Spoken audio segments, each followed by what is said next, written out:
Bismillahirrahmanirrahim. Surah Al Imran, ayat number 188. Please contribute in this good work. Subscribe, press bell button for our new video updates. Like and share for Sadqa Jariya. And we teach Quran. Online number is in description also.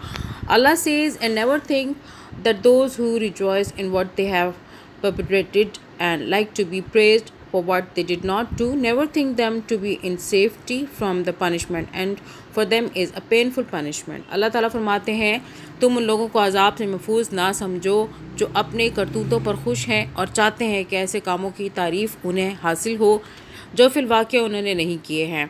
हकीकत में उनके लिए दर्दनाक सज़ा तैयार है। मसलन वो अपनी तारीफ़ में ये सुनना चाहते हैं कि हज़रत बड़े मुत्तकी हैं, दीनदार और पारसा हैं, खादिम दीन हैं, हामी शरामतीन है, मसला और मज़की हैं, हालांकि हज़रत कुछ भी नहीं। या अपने हक़ में ये ढंडोरा पिटवाना चाहते हैं कि फ़लाँ साहब बड़े ईसार पेशा और मुखलिस और दयानतदार रहनुमा है और उन्होंने मिल्लत की बड़ी खिदमत की है, हालांकि मामला बरअक्स है।